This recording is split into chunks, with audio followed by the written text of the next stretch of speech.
Hi dear student, welcome to my channel. हमारा ये जो सेट चल रहा है, आज का जो सेट है ये सेट नंबर 9 है।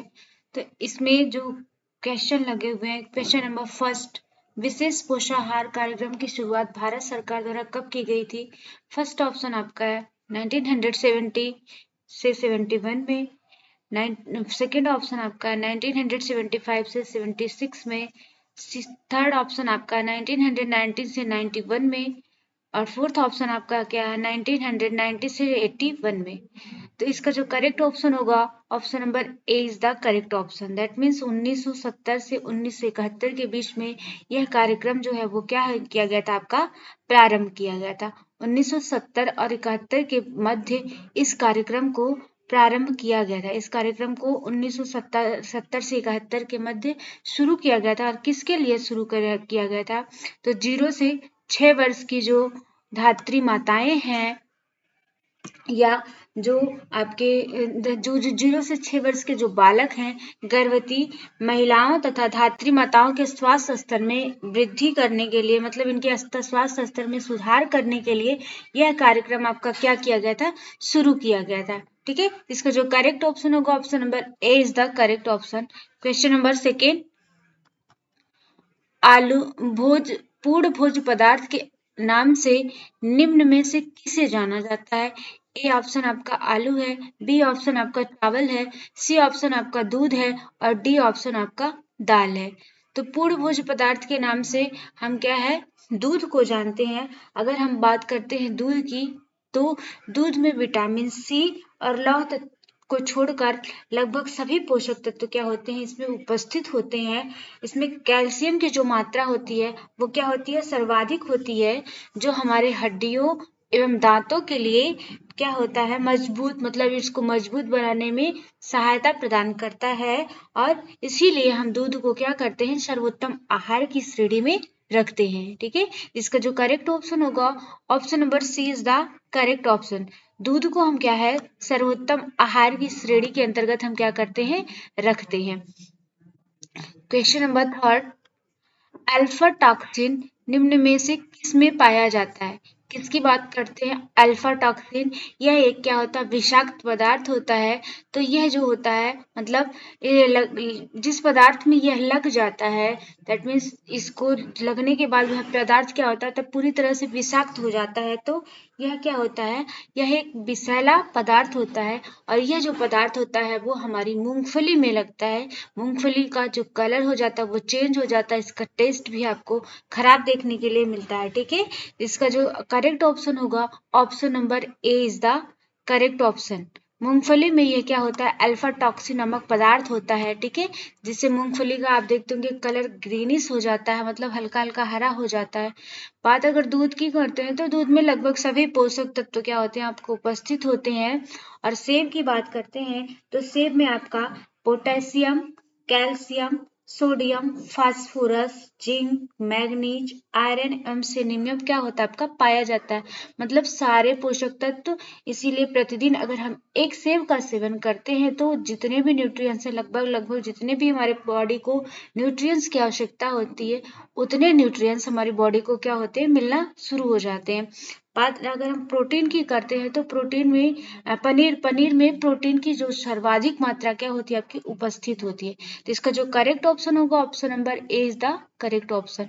क्वेश्चन नंबर 4, डोपामाइन निम्न में से किस अमीनो अम्ल द्वारा संश्लेषित किया जाता है? किसकी बात कर रहा है, डोपामाइन की। ठीक है, तो डोपामाइन जो है वो ए ऑप्शन आपका मिथियोनिन है, बी ऑप्शन आपका टायरोसिन है, सी ऑप्शन आपका हिस्टीन है और डी ऑप्शन आपका ट्रिप्टोफेन है। तो डोपामाइन ये क्या होता है, अमीनो अम्ल। अमीनो अम्ल की बात करें तो हम अमीनो अम्ल को 20 भागों में डिवाइड करते हैं।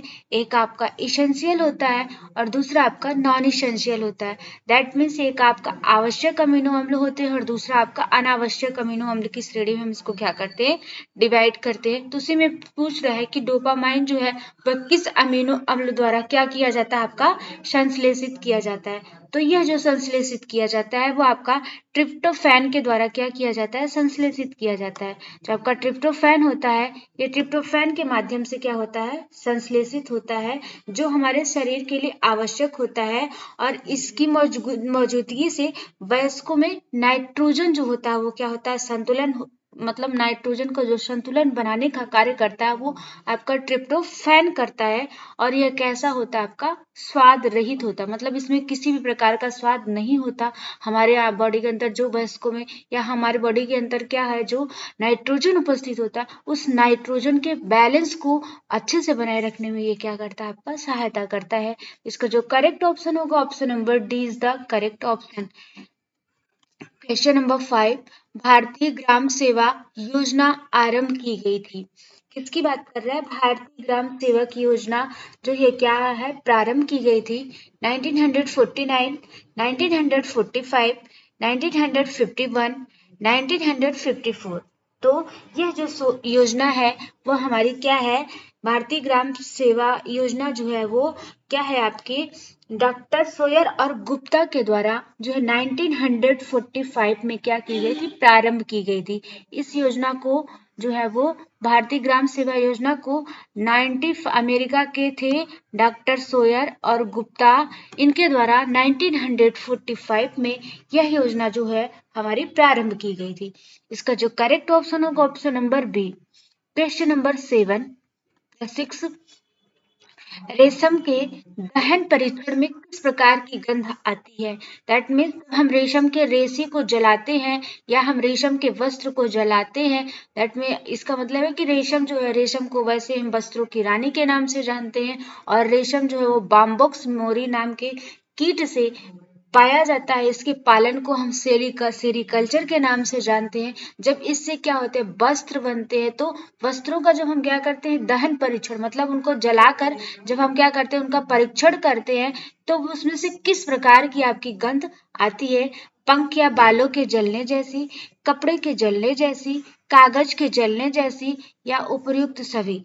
ठीक है, इसका जो करेक्ट आंसर होगा कि अगर हम क्या करते हैं, रेशम को जलाते हैं तो उससे जो है पंख या बालों के जलने जैसी क्या होती है, आपकी गंध आती है। ठीक है, क्या क्या होता है, पंख या बालों के जलने की जैसे गंध आती है। क्यों आती है, क्योंकि ये क्या होता है, इसमें प्रोटीन उपस्थित होता है। ठीक है, इसमें क्या होता है, प्रोटीन उपस्थित होता है। और दहन परीक्षण में जो रेशम है, यह क्या करता है, सुलगता है, और जलने में क्या होता है, थोड़ा सा मतलब बहुत जल्दी नहीं जलता, थोड़ा देर से यह जलता है। ठीक है, तो यह मतलब जलने में ये क्या होता है, काफी कठिनाई से जलता है, जल्दी आग नहीं पकड़ता है। इसमें यह गुण होता है कि यह आग को जल्दी से नहीं पकड़ता है। क्वेश्चन नंबर 6 का correct option, option number A. Question number 7, गृह व्यवस्था के उत्प्रेरक तत्व निम्न में से कौन कौन से हैं। गृह व्यवस्था के उत्प्रेरक तत्वों की बात करते हैं तो हम गृह व्यवस्था के उत्प्रेरक तत्वों को 3 भागों में डिवाइड करते हैं। आपका मूल्य है, लक्ष्य है, स्तर है। और ये तीनों क्या करते हैं, तीनों जो आपके हैं वो एक दूसरे से कोरिलेटेड हैं। कोरिलेटेड मीन दैट मीन्स ये क्या है, ये तीनों एक दूसरे से संबंधित हैं, एक दूसरे से जुड़े हुए हैं। ठीक है, तो मूल्य भी आपका इम्पोर्टेंट है, लक्ष्य भी आपका हमारे लिए इम्पोर्टेंट है, और हमारा स्तर जो है, स्टैंडर्ड जो है, वह भी हमारे लिए क्या है, इम्पोर्टेंट है। इसका जो करेक्ट आंसर होगा, option number D is the correct answer. मतलब मूल्य भी हमारे लिए इम्पोर्टेंट होते हैं, लक्ष्य भी हमारे लिए इम्पोर्टेंट होते हैं, और स्तर भी हमारे लिए क्या होते हैं, इम्पोर्टेंट होते हैं। ठीक है, तो मूल्य की बात अगर हम करते हैं तो मूल्य वह इकाई है जिसके माध्यम से हम क्या कर सकते हैं, लक्ष्य एवं स्तर दोनों की क्या होती है, उत्पत्ति होती है। अगर हम इसके ट्रायंगल की बात करें, इसके त्रिकोण की बात करते हैं, तो त्रिकोण में हम जब बनाते हैं इसका, तो सबसे ऊंचाई पर, सबसे शीर्ष पर हम किसको रखते हैं, मूल्य को रखते हैं। ठीक है, इसका जो करेक्ट ऑप्शन होगा, option number D is the correct option. Question number 7 का correct option, option number D. Question number 8, ग्रामीण जीवन के विकास के लिए उपयोगी ज्ञान के फैलाव को हम प्रसार कहते हैं। यह कथन किसका है, किसकी बात कर रहा है, ये स्टेटमेंट है। तो स्टेटमेंट है, ग्रामीण जीवन के विकास के लिए उपयोगी ज्ञान के फैलाव को हम प्रसार करते हैं, यह किसका कथन है? रेड्डी का कथन है, लिगन्स का कथन है, दहामा का कथन है या डब्ल्यू भट्ट का कथन है?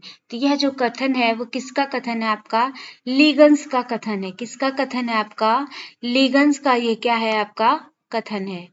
किसका कथन है? आपका लिगन्स का कथन है। क्वेश्चन नंबर 9, निम्न में से कौन सा समेकित बाल विकास सेवा का उद्देश्य है? 1 से 6 वर्ष के बच्चों और गर्भवती महिलाओं के स्वास्थ्य में सुधार लाना, पोषाहार एवं स्वास्थ्य शिक्षा दिलाना, बाल विकास को बढ़ावा देना या उपर्युक्त सभी। तो समेकित बाल विकास योजना की अगर हम बात करते हैं या समेकित बाल विकास सेवा की बात करते हैं तो उसके अंतर्गत क्या है? इसे हम ICDS के नाम से भी हम क्या करते हैं? जानते हैं। इंटीग्रेटेड चाइल्ड डेवलपमेंट स्कीम के नाम से हम इसे क्या करते हैं? जानते हैं।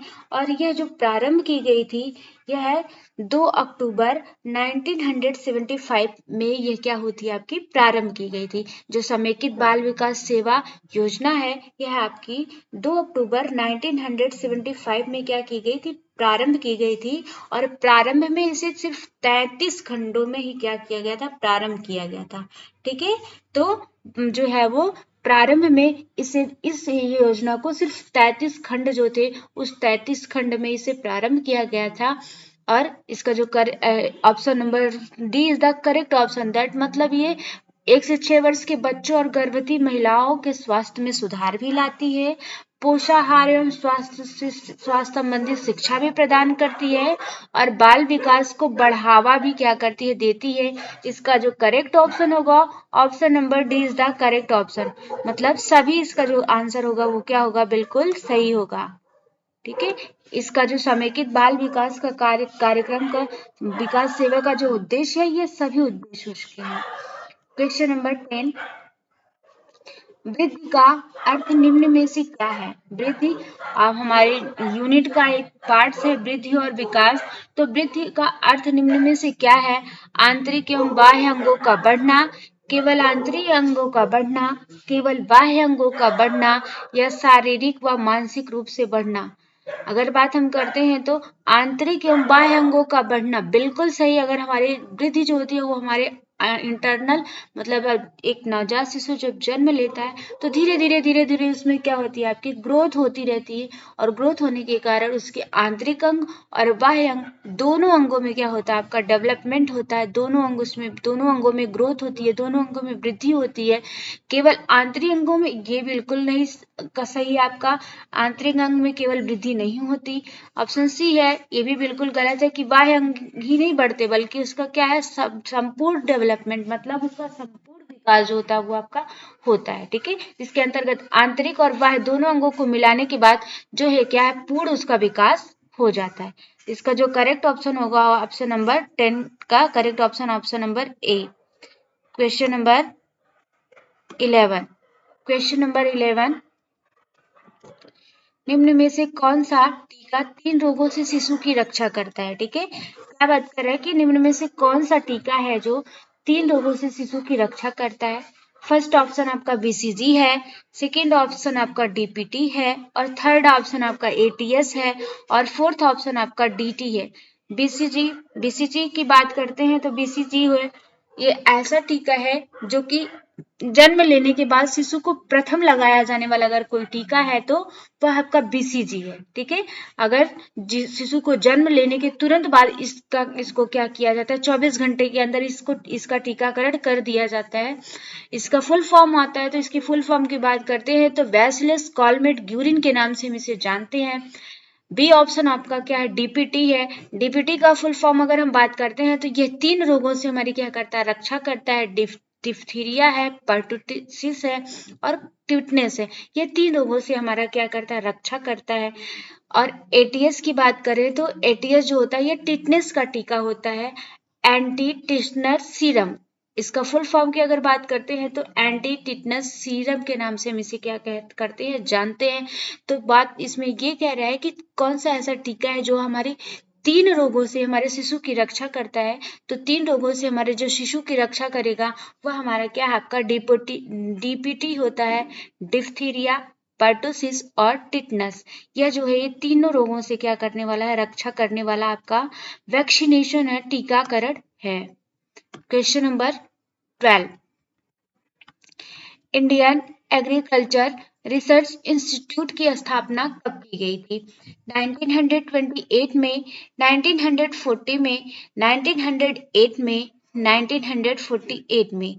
किसकी बात कर रहा है? तो इंडियन एग्रीकल्चर रिसर्च इंस्टीट्यूट की बात कर रहा है। ठीक है, तो ये क्या है, इसकी स्थापना जो है वो भारत में कृषि संबंधी अनुसंधानों को, कृषि के से संबंधित जो अनेक प्रकार के अनुसंधान हुए उसको बढ़ावा देने के लिए ये क्या है 1908 ईस्वी में क्या है, इसकी जो स्थापना की गई थी 1908 ईस्वी में पूसा बिहार में। कहाँ पर इसकी स्थापना की गई थी? तो 1908 ईस्वी में इसकी स्थापना जो थी वह पूसा बिहार में क्या की गई थी, की गई थी। ठीक है, तो इसका जो करेक्ट ऑप्शन होगा option number C is the correct option. मतलब इसकी जो स्थापना की गई थी कृषि को बढ़ावा देने के लिए 1908 ईस्वी में पूसा बिहार में की गई थी। क्वेश्चन नंबर 30, व्यवस्थापन प्रक्रिया का प्रथम चरण कौन सा है? किसकी बात करें? व्यवस्थापन प्रक्रिया का प्रथम चरण की बात अगर हम करते हैं तो आयोजन है, मूल्यांकन है, नियंत्रण है, संगठन है। आयोजन दैट मीन्स आपका आयोजन है जब हम किसी चीज को क्या करते हैं, प्लान करते हैं। ठीक है, व्यवस्थापन प्रक्रिया के प्रथम चरण की बात कर रहे हैं। तो वैसे तो व्यवस्थापन प्रक्रिया को हम 4 चरण में डिवाइड ही करते हैं। ठीक है, चारों चरण के नाम आपके दिए हुए हैं, लेकिन उसका जो इसमें क्वेश्चन क्या कह रहा है कि इसमें प्रथम चरण की बात कर रहा है। तो प्रथम चरण आपका क्या होता है, आयोजन होता है। ठीक है, और ये क्या होता है, सबसे महत्वपूर्ण चरण होता है। किसी भी कार्य को करने से पूर्व उसकी व्यवस्थित रूपरेखा बना लेना, जिससे वांछित उद्देश्यों को हम क्या कर सकते, प्राप्त कर सके। यह आपका क्या कहलाता है, आयोजन कहलाता है। दैट मीन्स हम कोई भी कार्य कर रहे हैं और उस कार्य करने से पहले ही हम उसकी प्लानिंग कर ले, योजना बना ले, और योजना बनाने के बाद जब हम उस कार्य को करते हैं तो वह कार्य हमारा अच्छी प्रकार से क्या होता है। बिना प्लान के अगर हम कोई कार्य करते हैं तो वह कार्य हमारा उतना अच्छी प्रकार से हमको उसका रिस्पॉन्स नहीं मिलता। बट अगर हम प्लान के अकॉर्डिंग किसी कार्य को करते हैं तो उसका रिस्पॉन्स हमें बेटर मिलता है। तो इसका जो करेक्ट ऑप्शन होगा option number A is the correct option. मतलब इसके जो चरण है वो आपका आयोजन भी है, मूल्यांकन भी है, नियंत्रण भी है और संगठन है। अब वैसे आयोजन, नियंत्रण, संगठन, मूल्यांकन ये इसके 4 चरण ही होते हैं। क्वेश्चन नंबर 14, इस विधि में सूत्रों को तिरछे या लंबवत स्थिति में आपस में गूंथ लिया जाता है। इसमें से कौन सी ऐसी विधि है जिसमें सूतों को, जो सूत होते हैं उनको तिरछे या लंबवत स्थिति में आपस में गूंथ लिया जाता है? फर्स्ट ऑप्शन आपका नीटिंग विधि है, सेकेंड ऑप्शन आपका लेस विधि है, थर्ड ऑप्शन आपका ब्रेड विधि है और फोर्थ ऑप्शन आपका बुनाई है।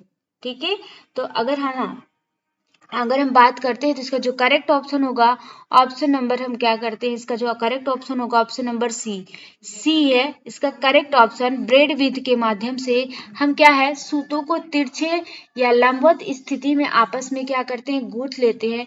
नीटिंग विधि से, नीटिंग मतलब इसमें एक फंदे से क्या होती है, बुनाई की जाती है। ठीक है, अगर हम इसकी बात करते हैं नीटिंग की, तो नीटिंग विधि में क्या होता है, इससे एक फंदे की क्या करते हैं, हम बुनाई करते हैं।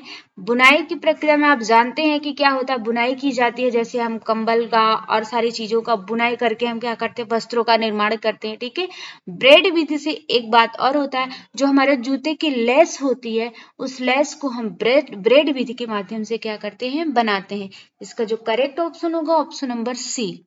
क्वेश्चन नंबर 15, मासिक धर्म की क्रिया को निम्न में से कौन सा हार्मोन नियंत्रित करता है? जो हमारा मेंस्ट्रुएशन साइकिल होती है, मासिक धर्म की प्रक्रिया होती है, प्रत्येक जब ये क्या होती है, लड़की मेच्योर हो जाती है, दैट मीन्स वो किशोरावस्था में पहुंचती है या उत्तर बाल्यावस्था समाप्त की ओर होती है और किशोरावस्था आपकी स्टार्ट होने वाली होती है, तो उसमें मेंस्ट्रुएशन साइकिल स्टार्ट हो जाता है, मासिक धर्म की प्रक्रिया प्रारंभ हो जाती है और लगभग 45 ईयर तक ये प्रक्रिया क्या होती है, उसकी चलती रहती है।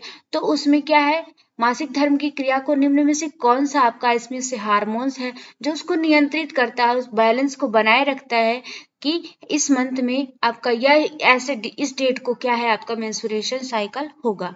तो इंसुलिन है, प्रोजेस्टेरोन है, एस्ट्रोजन है या थायरॉक्सिन है। ठीक है, इसका जो करेक्ट ऑप्शन होगा option number C is the correct option.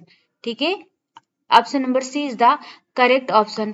यह जो आपका होता है, यह एस्ट्रोजन हार्मोन जो होता है, ये मासिक धर्म की क्रिया में को क्या करता है, जो इससे निकलने वाला इस समय जो है यह हार्मोन्स होता है, यह मासिक धर्म की क्रिया को क्या करता है, नियंत्रित करता है। प्रोजेस्टेरोन की बात करते हैं तो प्रोजेस्टेरोन जो होता है, जब गर्भावस्था होती है तो गर्भावस्था में शिशु को गर्भ में रखने के लिए सबसे ज्यादा इंपॉर्टेंट हार्मोन्स आपका प्रोजेस्टेरोन होता है। इंसुलिन है, इंसुलिन की कमी से हमारे शरीर में क्या हो जाती है, आपकी मधुमेह नामक रोग हो जाता है। इसका जो करेक्ट ऑप्शन होगा option number C is the correct option.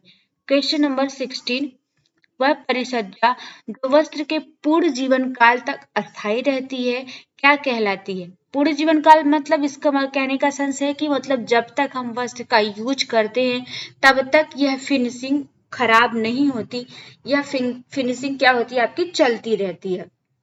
वस्त्र हमारा जैसे उसमें परिसज्जा स्टार्टिंग में हुई रहती है वैसी ही परिसज्जा आपकी बनी रहती है। तो वह परिसज्जा कैसी होती है, टिकाऊ परिसज्जा होती है, ग्रे गुड्स होता है, अस्थायी परिसज्जा होती है या अस्थायी परिसज्जा होती है। ठीक है, टिकाऊ परिसज्जा मतलब ये कुछ समय बाद समाप्त हो जाने वाली परिसज्जा होती है। ग्रे गुड्स की बात करें तो करघे से उतरा हुआ वस्त्र जिसमें फिनिशिंग की प्रक्रिया नहीं होती है उसे हम क्या करते हैं, ग्रे गुड्स के नाम से जानते हैं। अस्थायी परिसज्जा ऐसी परिसज्जा जिसमें कुछ समय के बाद उसमें क्या है फिनिशिंग समाप्त हो जाती है, वो अस्थायी परिसज्जा के अंतर्गत आती है। जबकि जो अस्थायी परिसज्जा होती है ये लॉन्ग ड्यूरेशन तक, लंबे समय तक ये क्या होती है आपकी चलती रहती है। इसका जो करेक्ट ऑप्शन होगा option number D is the correct option. यह जो हो आपका अस्थायी परिसज्जा के अंतर्गत यह क्या होता है आपका आता है। क्वेश्चन नंबर 7, शरीर की समस्त क्रियाकलापों भरण पोषण एवं वृद्धि के लिए अति आवश्यक है। शरीर के समस्त क्रियाकलाप मतलब हम जो डेली एक्टिविटी करते हैं, जो इतने भी प्रकार की हम क्रियाएं करते हैं, उस क्रियाओं को करने के लिए भरण पोषण मतलब जो हमारा न्यूट्रिएंट्स है, न्यूट्रिएंट्स को हमारे अच्छी प्रकार से रेगुलेशन के लिए और हमारी बॉडी के वृद्धि के लिए, दैट मीन्स ग्रोथ के लिए, इसमें से कौन सा आपका मिनरल्स जो है, कौन सा ऐसा जो न्यूट्रिएंट्स है वो आपके लिए इम्पोर्टेंस है। खनिज लवण है, कार्बोज है, वसा है, विटामिन है। तो क्वेश्चन नंबर 17 का करेक्ट ऑप्शन जो होगा क्या होगा आपका विटामिन है। तो समस्त क्रियाकलापों एवं भरण पोषण एवं वृद्धि के लिए अगर हम बात करते हैं तो आपका क्या इम्पोर्टेंट होगा, तो जो है आपका विटामिन इंपॉर्टेंट होता है। ठीक है, विटामिन जो है ये क्या है, हमारे शरीर में जो होने वाली रासायनिक प्रक्रियाएं होती हैं, उस रासायनिक जो केमिकल चेंजमेंट होते हैं, जो केमिकल प्रोसेस होती है, उस केमिकल प्रोसेस में क्या करता है आपका भाग लेता है। तो इसमें विटामिन जो होता है वो हमारा क्या है इम्पोर्टेंट रोल क्या करता है, प्ले करता है। ठीक है, हाँ, और विटामिन से एक बात और है कि विटामिन से हमें किसी भी प्रकार की ऊर्जा नहीं मिलती, एनर्जी इससे नहीं मिलती। एनर्जी का स्रोत हमारा कार्बोज है, एनर्जी का स्रोत हमारा वसा है और एनर्जी का स्रोत हमारा क्या है, प्रोटीन है। बट हमें विटामिन से किसी भी प्रकार की ऊर्जा नहीं मिलती। लेकिन जो हमारे केमिकल प्रोसेस होती है, जो हमारे शरीर में रासायनिक जो चेंजमेंट होते हैं, उसमें विटामिन जो है आपका क्या है बहुत महत्वपूर्ण रोल प्ले करता है। तो इसका जो करेक्ट ऑप्शन होगा option number D is the correct option. ठीक है, क्वेश्चन नंबर 18, बाल्यावस्था में कशेरुकाओं की संख्या कितनी होती है, 20 होती है, 33 होती है, 28 होती है या 29 होती है। तो बाल्यावस्था की अगर हम बात करते हैं तो कशेरुकाओं की जो संख्या होती है वो आपकी 33 होती है। कितनी होती है आपकी 33 होती है। ठीक है, तो जो हमारे मेरुदंड की जो अस्थियां होती हैं, इन मेरुदंड की अस्थियों को हम क्या करते हैं, कशेरुका के नाम से जानते हैं। किसके नाम से जानते हैं, कशेरुका के नाम से जानते हैं।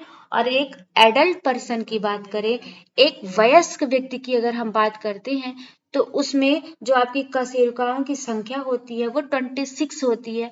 बट यहाँ पे क्वेश्चन में ये है कि बाल्यावस्था की बात कर रहा है, दैट मीन्स चाइल्डहुड की बात कर रहा है, तो उस समय जो हमारे कशेरुकाओं की संख्या होती है वो 33 होती है, 33 होती है। कितनी होती है आपकी? 33 होती है। और एडल्ट में आपकी 26 होती है। क्वेश्चन नंबर 19, नियोनेट अवस्था को कहा जाता है? नियोनेट अवस्था को कहा जाता है पार्टोनेट, नवजात शिशु, शैशवावस्था या उपरोक्त सभी। तो नियोनेट की बात अगर हम करते हैं तो नियोनेट जो हमारी ये अवस्था होती है यह जन्म से 30 दिन तक मानी जाती है। मतलब जैसे क्या होता है, जन्म से 30 दिन तक हम इसको क्या करते हैं, मानते हैं। शिशु जब जन्म ले लेता है तो जन्म से 30 दिन तक यह क्या होती है, अवस्था मानी जाती है।